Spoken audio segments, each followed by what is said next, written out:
Hi, this is Lady C, and welcome to Hidden Struggles. My next guest spent decades serving faithfully as Jehovah's Witnesses. They raised 4 children in the religion. They followed every rule. But once they woke up to the truth about the organization, they made the difficult decision to leave and lost their entire family in the process.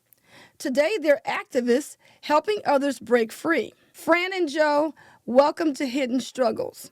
Thank you. It's Thank you. been, yeah, it's been nearly 4 years since you both woke up to what many of us call the truth about the truth, and about 2.5 years since you made the decision to officially disassociate. That choice came at a heavy cost.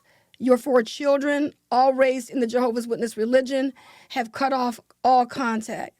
But what stands out to me most is not just what you've lost, it's what you've built. I still remember the first time we spoke on the phone during your cross-country drive from New York to California. You were connecting with other XJWs, building community, and making space for people who felt completely alone. And what stuck out most that day was how bold and focused you were. You weren't just leaving something, you were stepping into something new. So today, let's talk about that.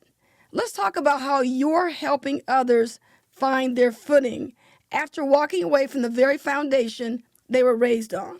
So let's go back to that road trip for a moment.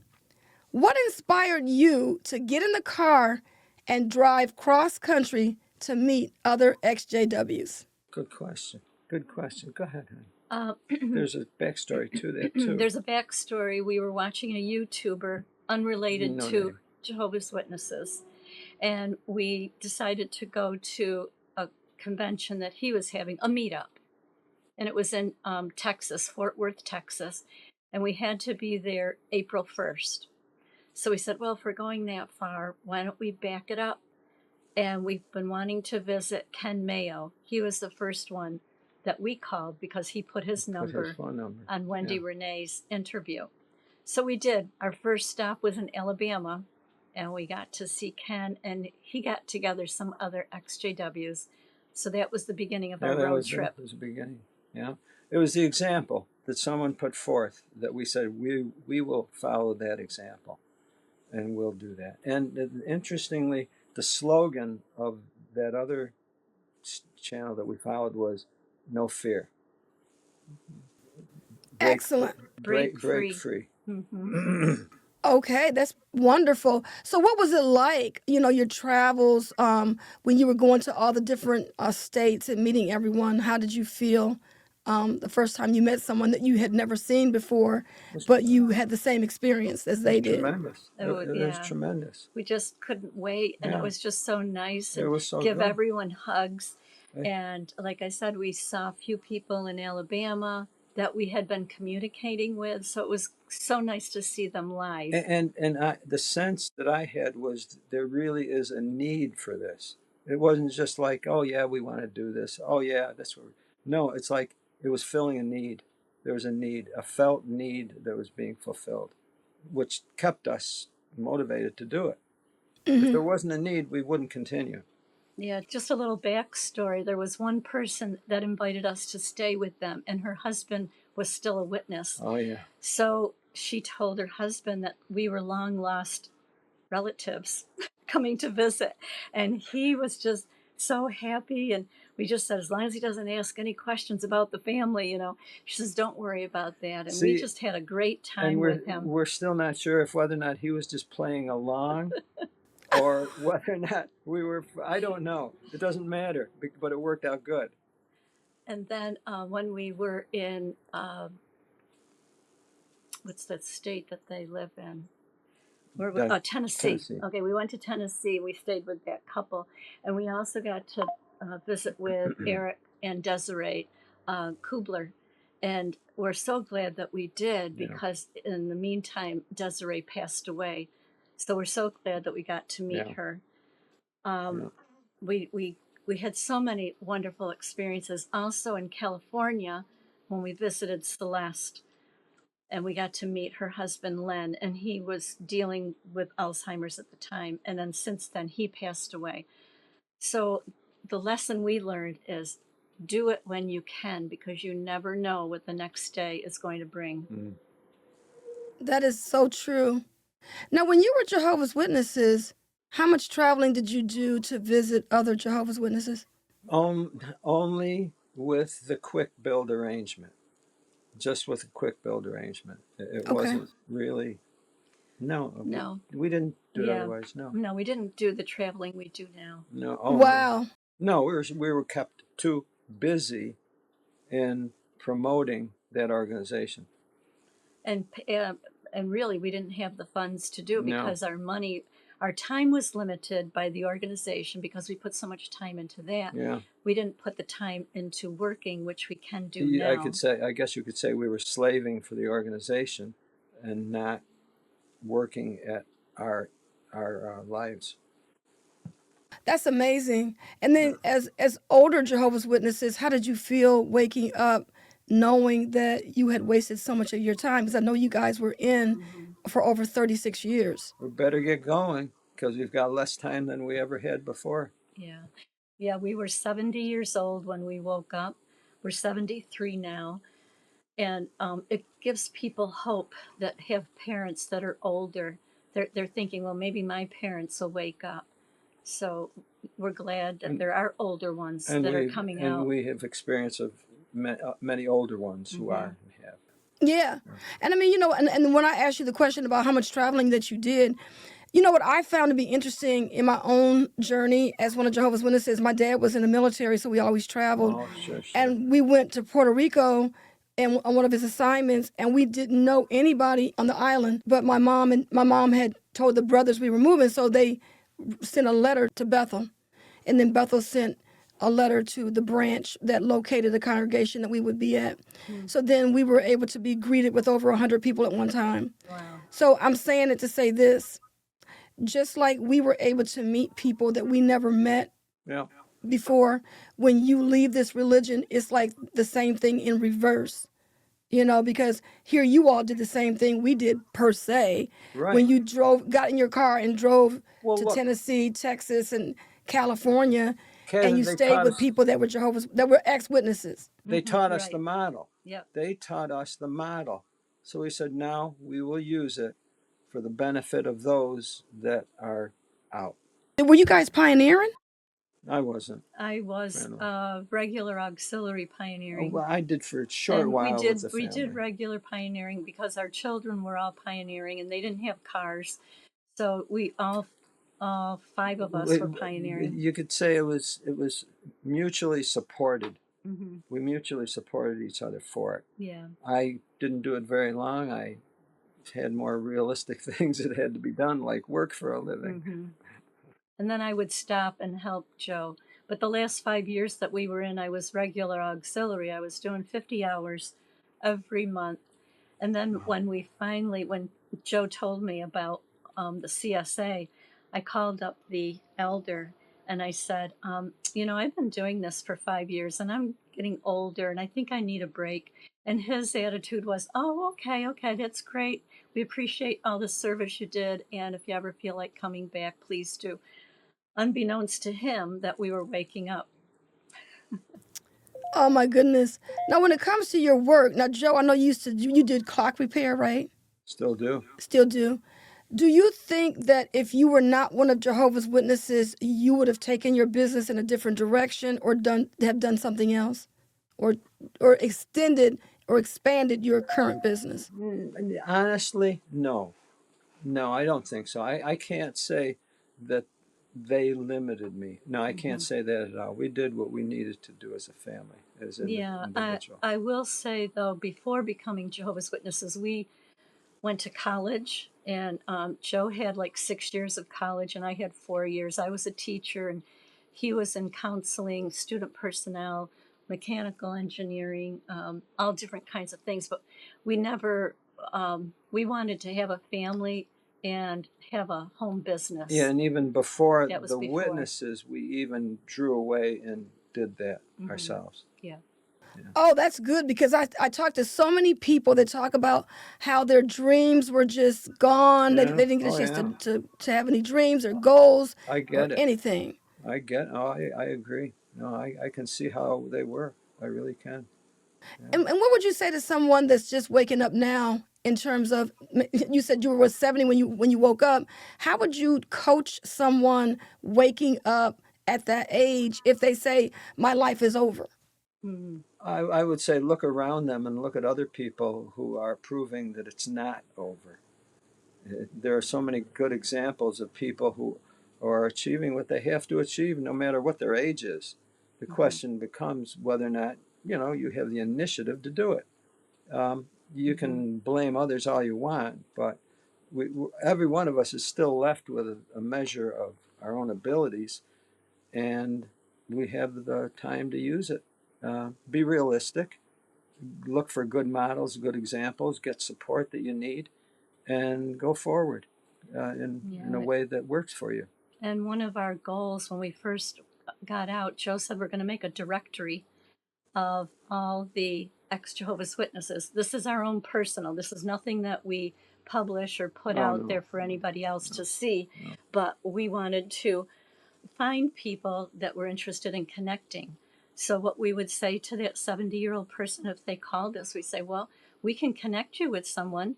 And we give them their number and they get back to us and they say, oh my goodness, we talked for 2 to 3 hours.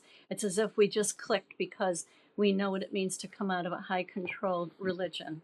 Yeah, see, the organization knows that if they isolate people, they weaken them. Mm-hmm. And they make them dependent on them. And so we knew that, well, the goal is then to get them to associate with each other. Well, they didn't know who each other really was, and they knew that if they tried to connect, that they would make more trouble for each other. So we said, well, we will do the introducing, we will do the connecting, and let them go from there. It works. And it started works. with two people that Ken gave us, two XJW sisters. One was in California that we met, and the other one was right here in New York State, and we still kept in contact with them. But from those two people, we met so many people. Hundreds of people. Because we put our phone number out there. Worldwide. Oh, wow. Worldwide. Yeah. So you have over how many people total? Do you know? You just said hundreds. Yeah. Yeah, we have a file box like this big. There's Wow. gotta be, hundreds. Yeah. That is excellent. And all the relationships that we're not even aware of that they make with others.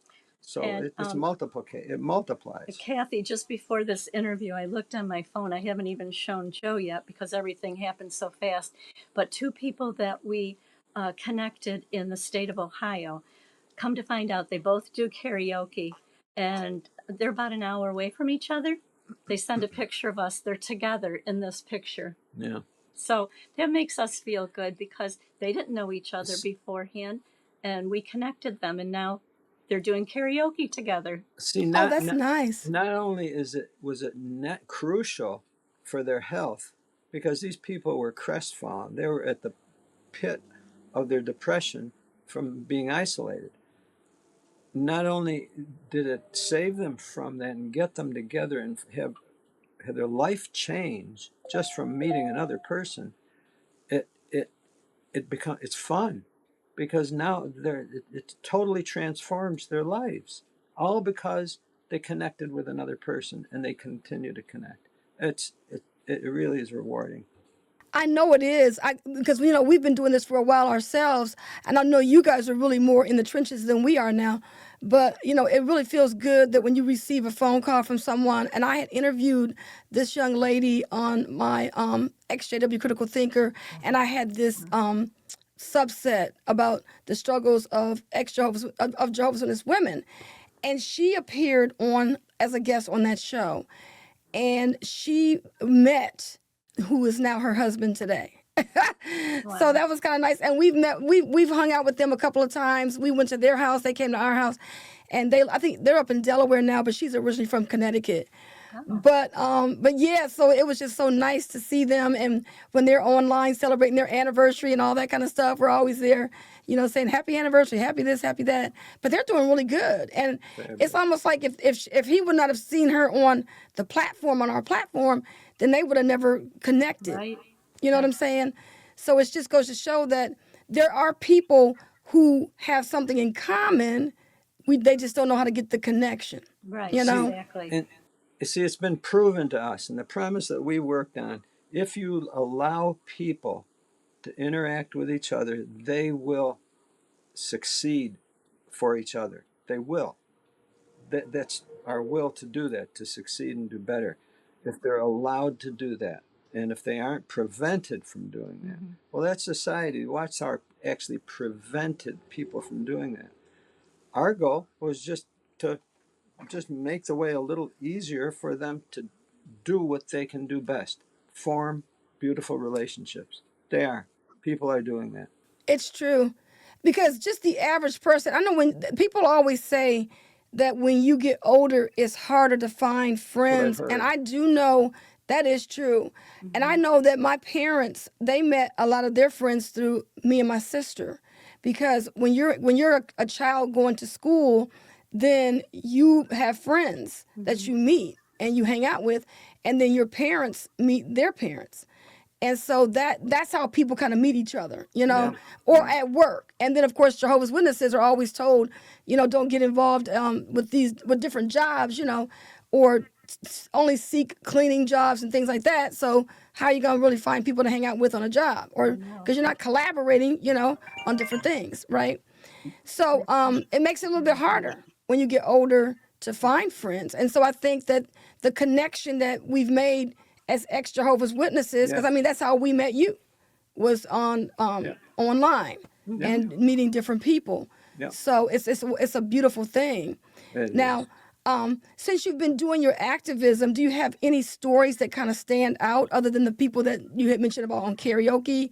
Or are there any other examples of older people leaving and maybe starting a new career, or maybe just moving? Maybe they just moved someplace, you know? There's so So many. many. There's so many stories, but There's some. oh boy. One just pops into my mind.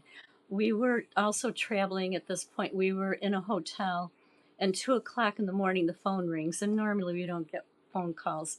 And it was one of the XJWs, and she had been going through a very, very, very rough time, very difficult time, and we could tell that she had been drinking. So we talked with her. We talked with her for a good hour, and I don't know, it was shortly after that, the next day or whatever, she just apologized for calling us so late and in the state that she was in. And we said, no problem. You were going through a very, very difficult time. And since then, she's doing really well with her children and her own activism.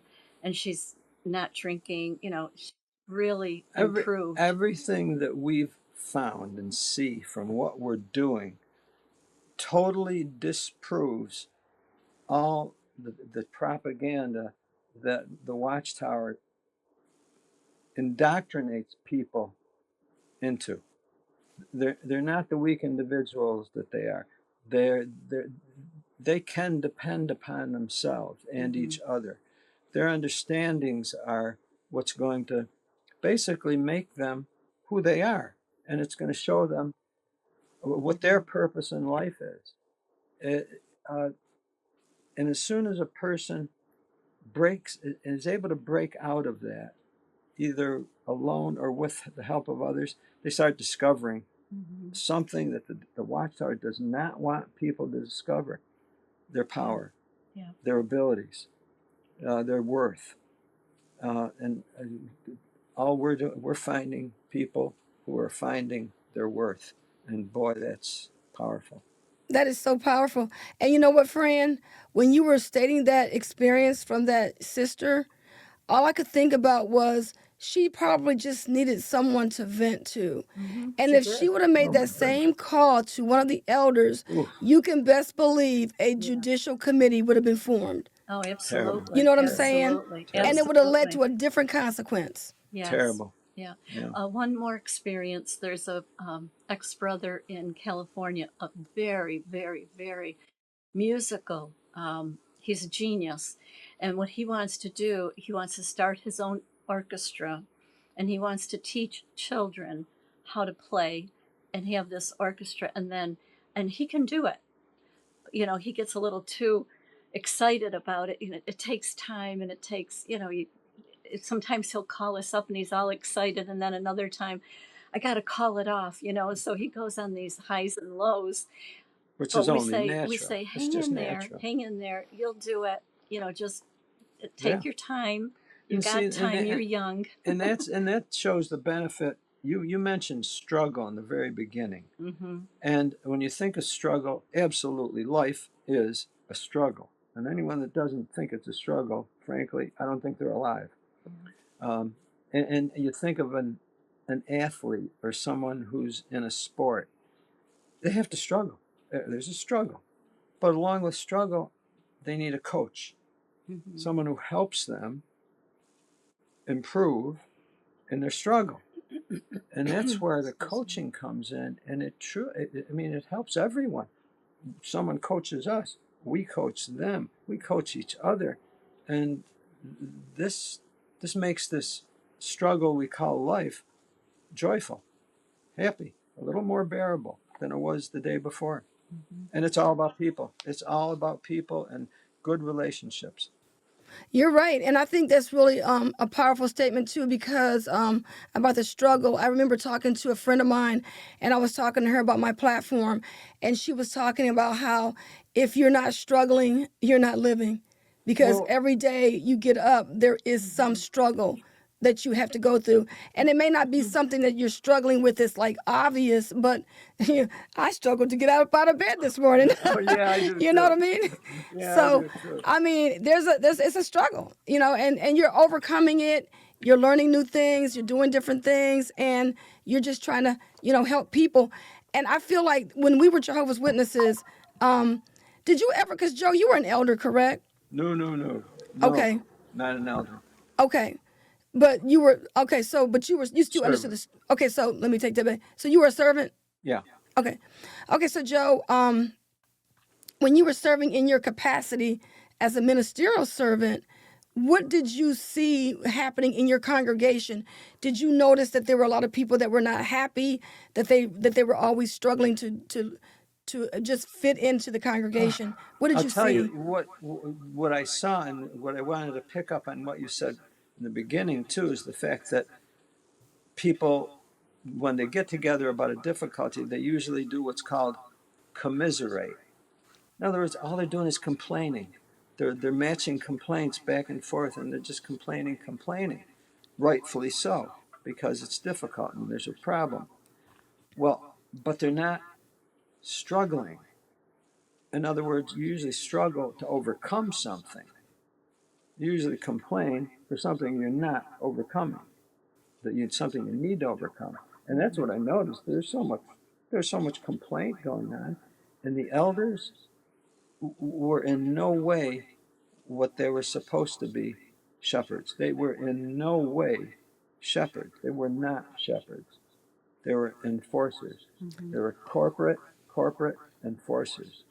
And that's the complaint that I had. And frankly, I knew that wasn't going to change. I Hmm. knew I wasn't going to be a part of anything changing like that. Service groups. When we Oh would have yeah. service groups, because we were out in service a lot, people would confide in us. The friends would confide in us.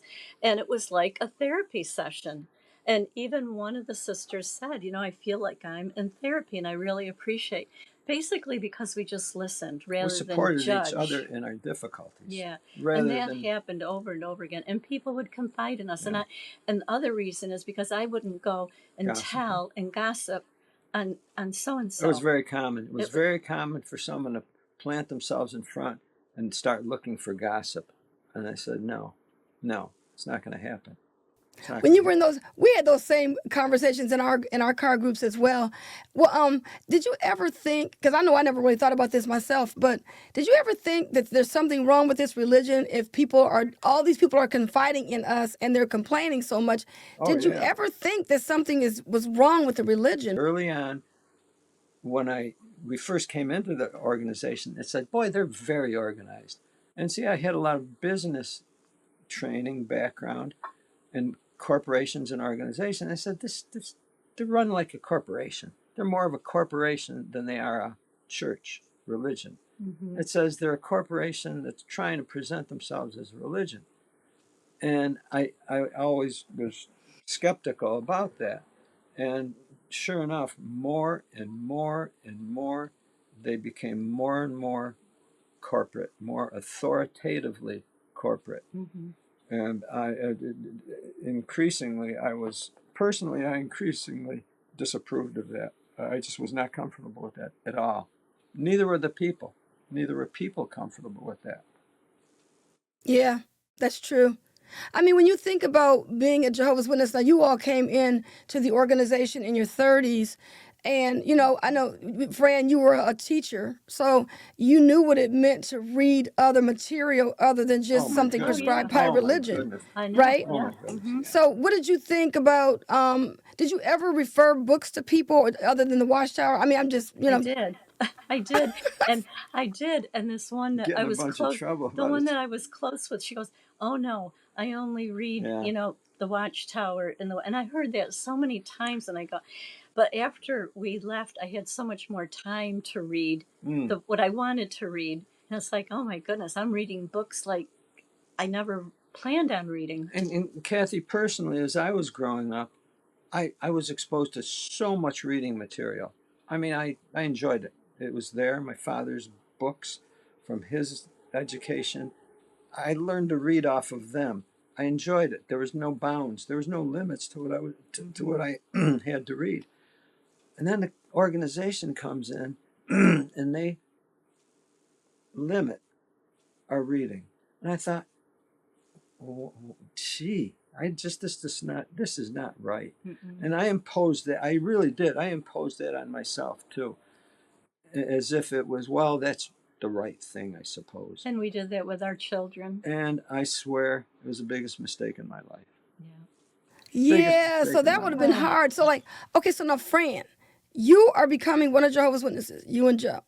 Mm-hmm. You're a teacher. When did you quit your job before you became a witness or Oh, yeah. after? Mm-hmm. I did before. I did after meeting Joe and after being married, and we wanted to start our own business. So I stopped teaching before. But I always used that background yeah. for teaching the children. Always a And teacher. then when our youngest one was in fourth grade, they wanted him to repeat because he wasn't emotionally developed enough to go into the fifth grade. So they suggested homeschooling. And we never really wanted to homeschool because we wanted them to have that, you Socializing. had to have the social plus make a defense for the truth in Yeah. school. Yeah. So we thought about it. We said, okay, we will homeschool him. And when the other three found out that we were homeschooling our youngest, they all wanted to homeschool. So we went from homeschooling none of them to all four.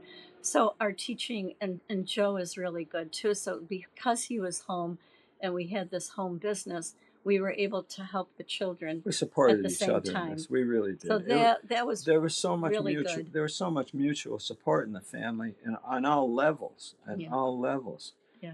Um, And they worked with us too, because at one point we did cleaning and we would all go to work together, and they learned ethics. They learned work ethics. hard They're work. very hardworking. They're beautiful people. We love our children. And, we wish that they would just be able to wake up and see what we see and what others see. Well, since the Watchtower has kind of like tried to soften this word disfellowship, and I know you all are not disfellowship because you disassociated, but did your kid? So you're saying your kids did not even try to piggyback on that anyway? Like to say, we can talk to people who are not coming to the meetings. No, No, no, no, no. no, because they view us as apostates because we spoke out against the Oh no. CSA. Yeah. See, we when we found out about the Australian Royal Commission, and I researched it, and told Fran, and we saw it together. At that point, I said, "That's it. We're done. Mm-hmm. We're in fact, at that point, I said, we need to talk to the elders." So we called We went to the elders. the elders and said, "We need to speak with you." Yep. And at that point, they realized that we're not gonna play ball with them.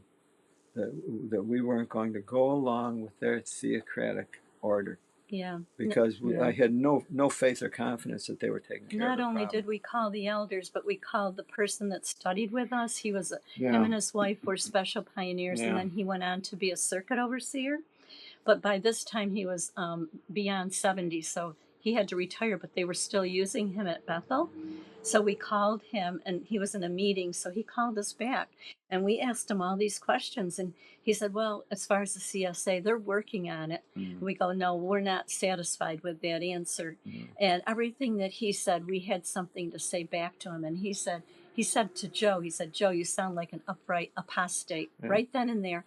What does he do as soon as we got off the phone with him? Because he knows our children, because he studied with us. So, He calls our children and tells them, your parents are into some very dangerous things. And that was and then the soft shunning started. Now I see why your kids treated you the way they did, because they got a call from somebody that's high up in the organization. well, a little Yes. more back information about him. His father, who ushered him into the organization from birth, also was affected, influenced by Ray Franz, and his father and uncle Both defected, left. and they left.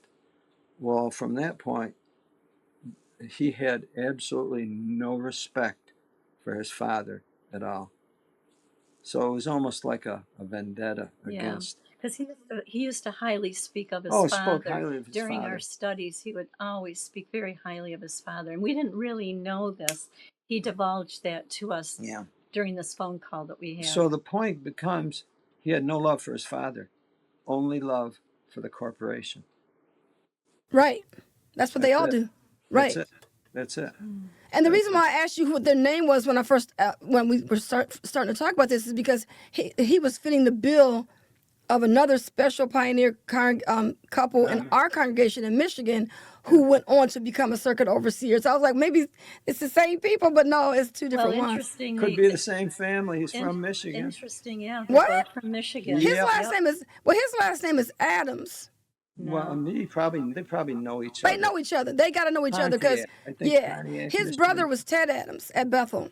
Yeah. Okay. And They they know were each good other. friends of ours. He and his wife were good friends of our family because they were in our congregation Houghton. as special pioneers. Yeah. And they Houghton. went on to go into the circuit work. The name's Houghton. He made a big name for himself. Houghton. Yeah, big family. Look, these are people who felt strongly about something that they believed in, and they took their stand in it, and they have had an effect. And unfortunately, that effect is very damaging. It's a very damaging effect. It is. I mean, I remember that brother that I'm telling you about being at my parents' house to visit because they were, my mom and dad had moved to Ohio because my dad was getting baptized. And the brother and his wife, they were serving a congregation in that area. And they came to visit my parents. And it was an interesting situation because he told my mother that other brothers told him to make sure that he paid into Social Security because they would be needing this money later on to live on, if the end didn't come. But so I was under the impression that all brothers did that, but maybe it was just a select few that knew what was going on. But he said that because he said that to my mom, and I was telling JT about it, and he said he had never heard that before. But I said, well, maybe there are people in different arenas or different groups that know, and they've seen their fellow brothers have nothing later on in life, and that's what that brother did.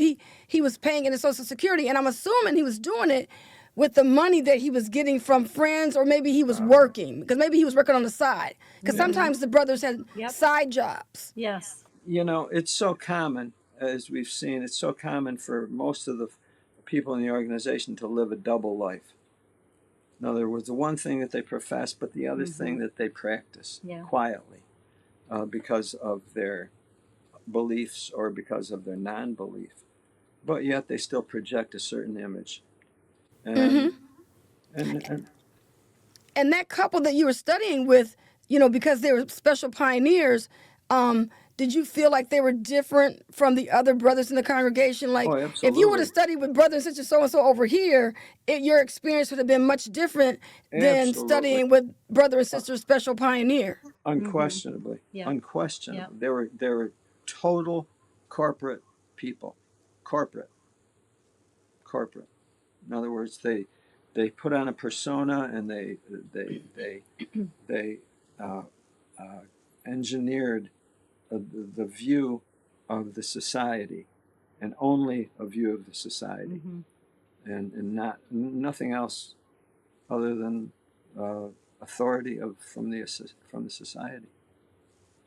And so then they gave you a different experience than you would have had with a Oh, yeah. different couple.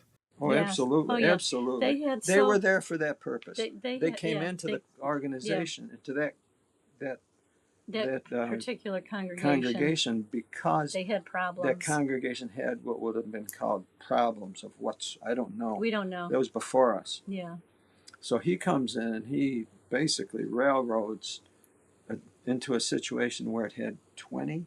Well, we had like 30 some odd 30 pioneers at one time, because he was all about pioneering. So they knew how to do this. They were recruiters. They were recruiters. And they themselves had so many studies. Oh, my goodness. They must have had, I don't know, between the two of them, they had like 30 studies, and they would always be talking about their studies. These were star children. They were star children of the organization. Yeah. And he was brought for that purpose. And this is the congregation we came into. Yeah. So we saw this really spiritual congregation. Yeah. And that's how we took on that, and we raised our children that way.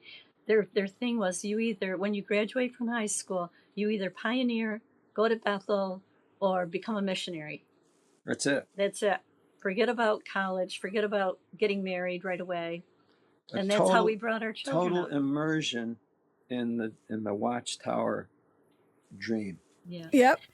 Now, see, you guys are putting a different spin on it, because I can totally see how you got all immersed in that, because you had so many people that were excited at the same time, pioneering, and the whole spirit was just doing the same thing. So they got the memo and they did their job. That couple, No, they did their job. Yeah, They did. No, he really. That's why he was sent there, because he was no doubt groomed very well by others, and he came and he groomed. And that's why they made him a circuit overseer, because he was so good. Interestingly, from what I understand, he was instrumental in developing the cart witnessing in New York City. Yeah, he was. It started there. Yeah.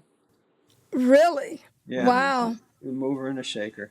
Yeah. Did your congregation ever establish or get together a bus trip to Bethel?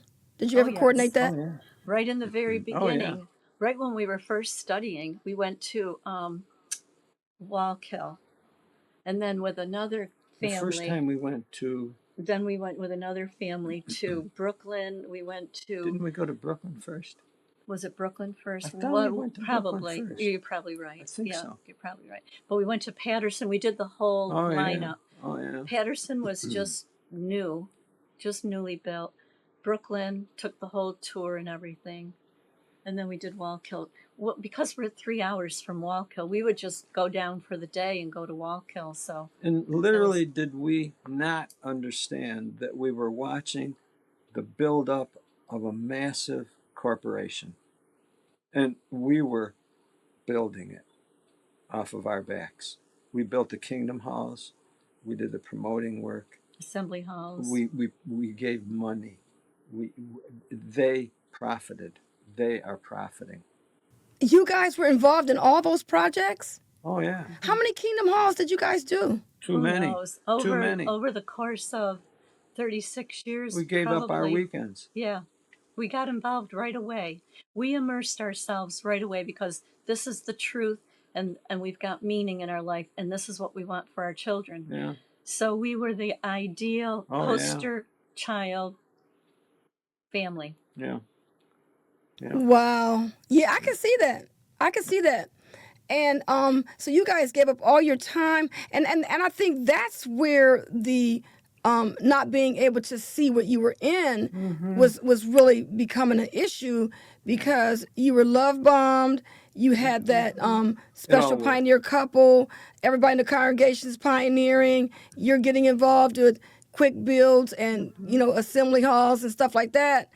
You had like a lot of tunnel vision going on now. Oh, Because yeah. by the time you woke up, it was like, okay, 30 something years later, That's right. here you are, That's you right. know? Yeah, Yeah. one So, other thing we quickly got involved with, there was an international convention in 1985 in Montreal, and we had never even been to an assembly.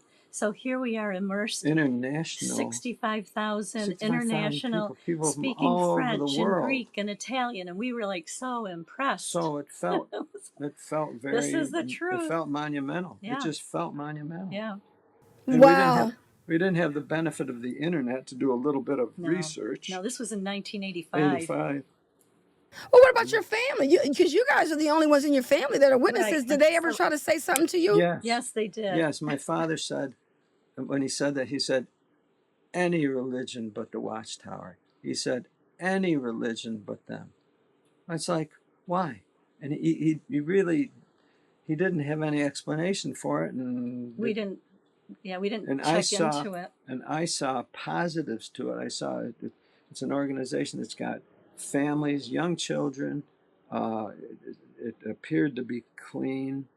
Wholesome. Appeared to be.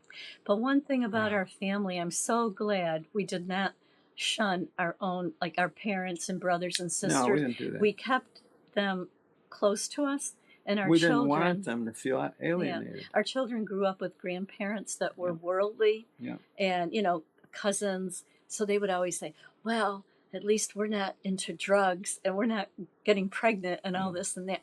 But as my mother, as much as she hated us being Jehovah's Witnesses, she never shunned us. And, they respected the fact that we didn't celebrate holidays, but she'd always give us the same amount of money that she gave everybody else. And she just didn't put it in a Christmas card. And we accepted it, Well, So- that was a good thing. So you really didn't lose everything We along didn't the want way. No. We didn't want, No. we felt that would have been inappropriate. It's just, Yeah.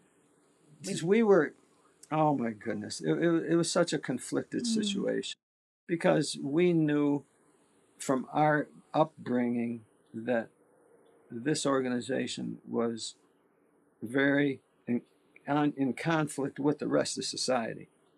It really was, because it was exceptional. It made people seem like you were exceptional.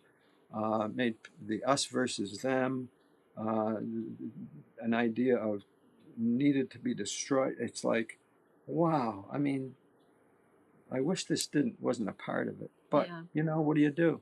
You accept it at the time because you don't know any better. Mm-hmm. And that was the problem. We didn't know better. Right. But when we did wake up and we told, I think Joe's sister and her husband, they were the first ones we told, they were shocked. They couldn't believe it. Mm-hmm. And we were crying, and they left and they go, can you believe what we just heard? Because they knew how much we were into this. And we told them, this is going to split up our family. And they didn't believe it because, they're not Jehovah's Witnesses. They don't realize what the shunning does to families. And they said, oh, no, they'll come back. They'll come around. Yeah, and the reality is, too, there's this notion that there is no mandatory shunning. But that's a lie. Mm-hmm. Because we have 4 children. If one of them seeks to have relations with us, guess what the other 3 are going to do? Shun them. Yeah. Otherwise, see, it's mandatory that they shun them, because otherwise they will be shunned by the congregation. And besides that 3 of them are married, so they have their mates. Their mates all have witness families. So it gets very complicated. Society knows that this works. They know this works. Unfortunately, it's deadly. It's deadly because it promotes so much depression and worse. Well, let me ask you this. You guys raised your children to still have contact with their cousins, grandparents, and aunts and uncles. So now that you all have left the religion, are they still contacting and associating with their extended family on that side? A little bit. Some A more little. than others. Very, Yeah. some very, most of them, one of them is. I don't think And anyone that's how else we is. hear. They'll tell Joe's sister, and then Joe's sister will tell us, oh, so and so is working a different job, or they moved, or something. And I can't imagine the conflict that they must be under, because I know that they have, Yeah. they're going to have differing feelings. I know that, but they're under fear. Last year, Joe's mom passed away, and they were very respectful of their grandparents, and so three of them came to the funeral home, and we were all in line, and they came through and they gave Joe a hug, and they said, "We're sorry," and then they said the same thing to me, and then they just kept walking, and that was it. Well, I went up to one of them and I had to tell him something. I said, I don't care. I'm just going to go up and talk to him. I'm not going to shun them. But that's what they did. Couldn't do, yeah. Yeah. And I Well, mean, sorry to hear about the passing of your mother. That had to be really hard, and you at least got that. I've heard people just walk right past the individuals and just not say anything. Wow. Kathy, here's a You situation that weighs on my mind and ours, and this is, I'm sure others have thought about this and have gone through this. In the event of one of our passing, which is inevitable, one or both of us is going to die someday. Well, how would it be for the survivor, either Fran or I, at that point, to be met with the others, the children, at that point? In other words, the only time they show up is when someone died. Right. I can't imagine the heartbreak to know that my mate had to die in order for you to show up. And at that point it would be hard. I think it would be heartbreaking. Yeah. I think that would be heartbreaking. Yeah. I mean, have you guys thought about that? What would happen if either one of you passed before the other one? How would you feel? Absolutely. Absolutely. Yeah, we talk about it all the time. And so what would it be like for them to show up at that point? How would the rest of the family view that? In other words, they wouldn't connect Yeah. with their parents when they're alive, but they'll only come back when they're dead. Yeah. See, this is something that I hope that eventually they kind of wake up to and think about. Yeah. Yeah, because their minds are still in it, and because they were kids when they were in it, they were born in, right? Yes. So Yes. they definitely didn't have anything to, look at, But here's the thing too. Do you think that because they look at you as being apostates and they were told by someone up in the organization that you were into something bad, do you feel like they don't want to look into what you are discovering because they're trying to show the allegiance or the people on the outside? They're like anyone else. See, and this is where, how do I want to say this?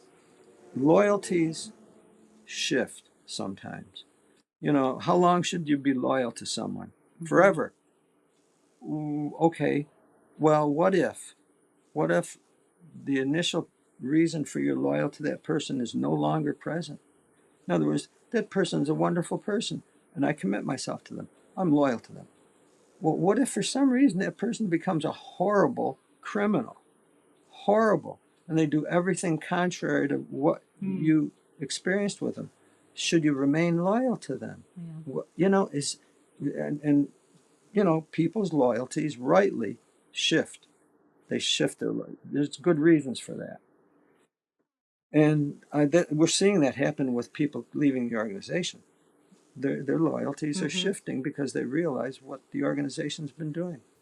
Yeah, it's pretty bad. I think it's really bad. I would really hate to be in a position where I shunned my parents until they passed, and then after I wake up and realize this wasn't the truth, all to the tune of I lost that relationship.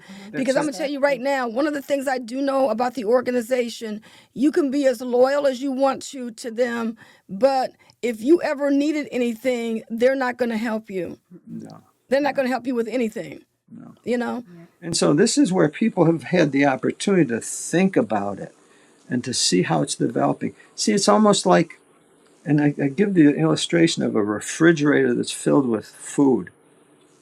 Well, when you put it in, it's probably great and fresh.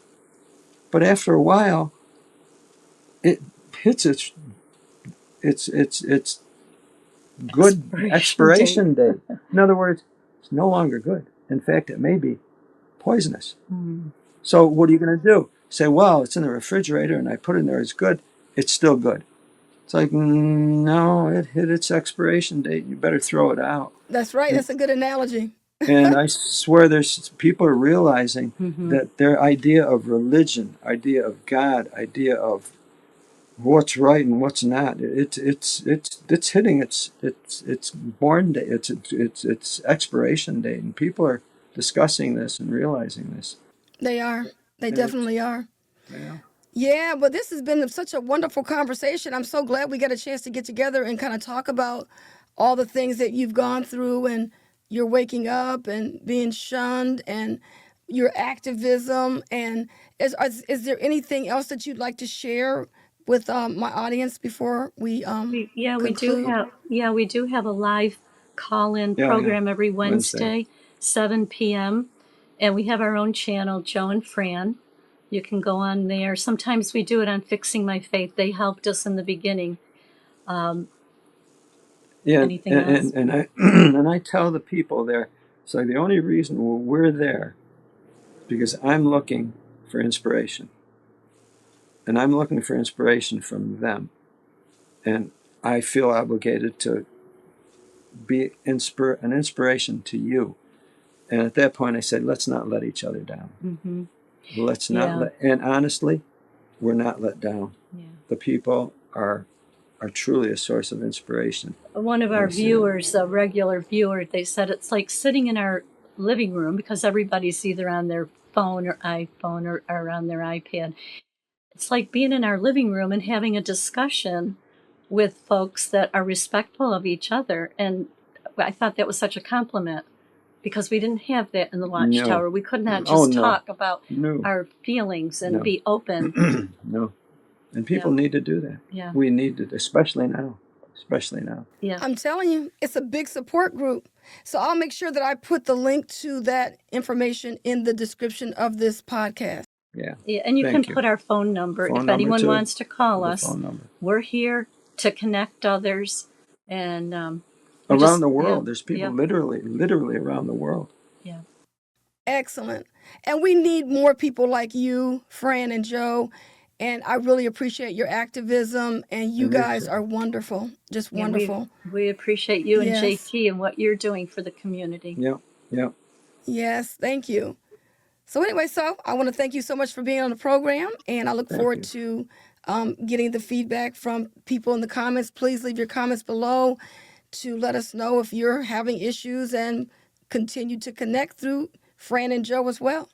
This has been Lady C, and I'll see you all on the next episode.